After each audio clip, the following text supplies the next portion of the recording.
Hello, my name is Mike Murphy, and I'm here to talk to you about how to take an azimuth with a magnetic compass. What would you do if you were in this location and you weren't sure which way to go? What could help you find your way to your destination in this environment? Well, a compass. I'm going to talk to you about how to do that. Why do we need to know about using a compass? First, it increases safety and confidence in an outdoor environment. It is a basic skill that can help you reach your destination while outdoors. It prevents getting lost. It works with the map reading and use in the field.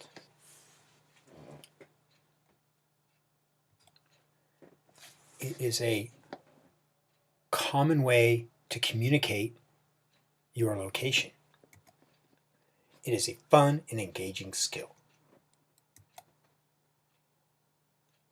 You don't want to be the guy on the right, worried, lost, and not enjoying his time outside in the woods.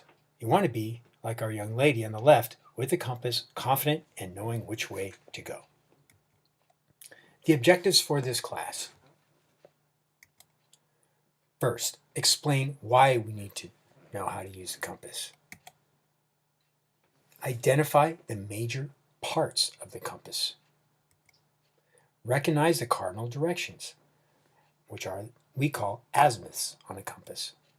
Determine the direction or azimuth of a point on the ground using a magnetic compass. And determine the direction of travel given a magnetic compass. Here are some common compass terms. Azimuth, that is the direction you are pointing. It is also called bearing. Azimuth, direction, and bearing are very often used interchangeably. Degrees, it is a measure of direction. There are 360 degrees in a circle, and we use that designation on a compass as well. Direction of travel, that is the direction you want to move. And cardinal directions, north, east, south, and west. What are the basic parts of a compass? Well, there are several different types of compasses. The most common and most affordable is called the Silva compass. You might also hear this referred to as an orienteering compass. There are many parts to it. I'm going to show you the most basic parts. So the direction of travel arrow, this is the direction that you will hold in front of you, and this is direction you will move, you will point to. If this isn't right, you're always going to go the wrong direction. The index line, that line right there, it's right along with the direction of travel arrow, and that is where you read your compass bearing or the degrees from there. The north-seeking arrow, commonly called the needle. The red side of the arrow always points north, and this is common for all compasses. The oriented arrow, this arrow right here on this type of compass is underneath where the north-seeking or needle or arrow is. It's also called the shed or the doghouse because it looks like a little doghouse or a shed. The bezel ring, also called the dial. This is a rotating dial in a housing. Okay, it's filled with water, and it turns. This turns right or left. And finally, here we have the base plate. Is flat, has straight edges, and on the side of the base plate there are different scales. Inches, millimeters, that can help you when you're using a map. Okay, cardinal directions. Everybody knows north, east, south, and west. Okay, these are the cardinal or primary directions. They have measurements in degrees in a circle. So around a circle, north is always 0. With one exception, which I'll tell you. North is always 0. To the east is 90 degrees, south 180 degrees, and west is 270 degrees. So they're in 90-degree chunks. From 270, 90 more degrees, you get up to north, which is also 360, but almost nobody ever refers to north as 360. As you can see here, you have northeast, southeast. These also have degree designations. For example, northeast is 45 degrees. On a compass, every degree has a numerical designation. Okay, so not just 90, 180, and 270. To be more accurate, we have 1 degree, 2 degrees, all the way around the compass. Okay, now it's kind of easy to get confused, especially when you're tired. You can get confused, and it's night, and you're out trying to use a compass, for example. So the way you remember and never forget the cardinal directions is never eat soggy waffles. NESW. That's the best way to remember. Never eat soggy waffles. How do you determine the azimuth? So this is the key part of the class. So let's say you want to determine the magnetic azimuth using a compass to the hilltop from your current location. Imagine you're standing and looking at this hilltop. So you take out your compass, okay, and you're going to hold it in front of you with the arrow, the direction of travel arrow, pointing towards the hilltop. Okay? And what you're going to do while you're holding it is you're going to, with one hand, depending on your right hand or left hand, doesn't matter. I use my left hand. I will hold the compass in my right hand, and I will turn the dial clockwise until the doghouse or orienting arrow is underneath the north-seeking arrow, under the red. Okay, so the shed is under the red. Okay. Okay, then, okay, that's the second step. Then I will read, what does it say on the compass? I read right here at the index line. I'll look real close and I'll say, okay, that is just about 310 degrees, about 309. Okay, so we'll just say 310 for this. And I will set my compass to that, and then I will point. I know I have to walk 310 degrees to get to the top of that hill.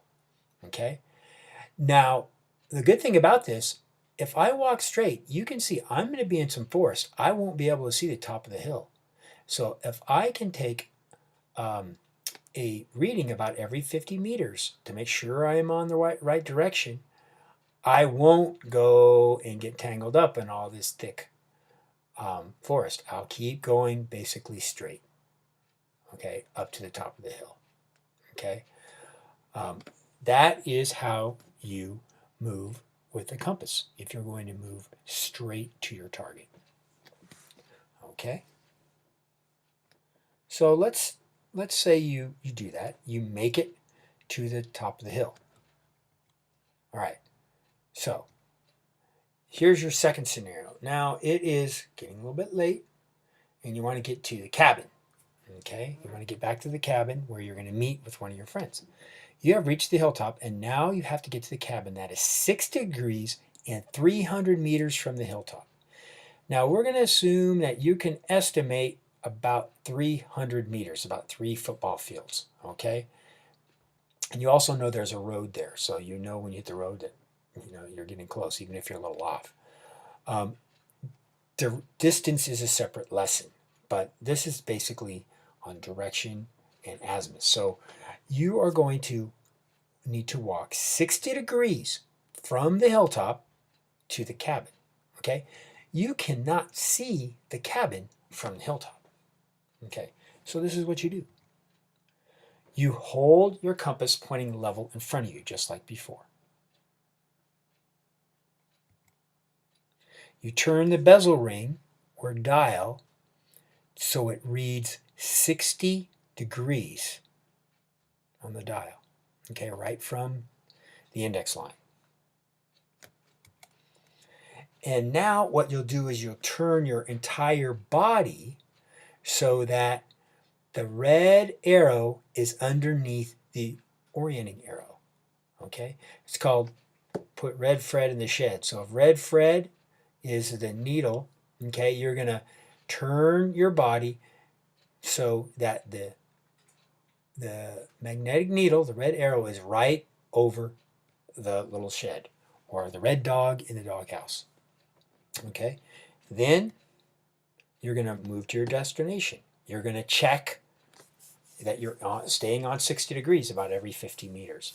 And there's ways to do that. One of the ways is that you'll find a tree ahead that's 50 meters ahead. You walk right to that tree, and then you take another bearing, another azimuth, and proceed about 50 more meters and take another degree. It's a slow and steady process, not something that you can rush if you want to be accurate, because accuracy really matters.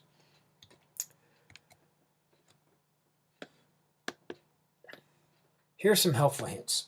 First, hold the compass in the middle of your chest, pointing to the target, just like this gentleman is too. He could probably even hold a little more level, okay? But this is his body is aligned with which direction he wants to go. He's not looking that way and holding his compass that way, because you're definitely going to go the wrong direction. Okay. Second, don't have any metal or magnetic items near the compass. The biggest culprit will be, of course, a cell phone. Okay, there are cell phones that have a compass on them, but of course you have to have good reception to use that. Okay, and when you're out in the woods, you're not always going to have reception. Okay, and then put red Fred in the shed like I talked about, or put the red dog in the doghouse to get an accurate reading. That's a picture of that right there. Okay.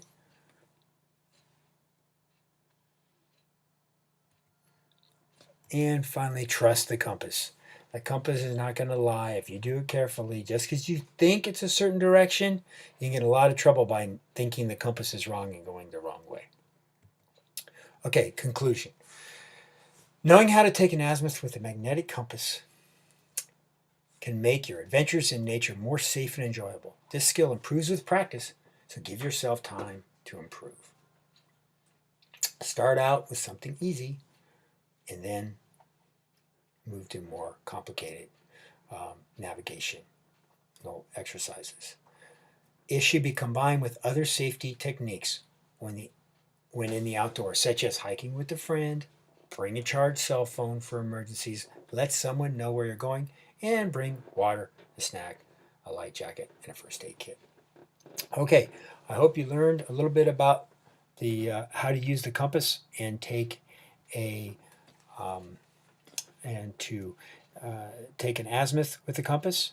And good luck in the future with your use of the compass in nature. Thank you.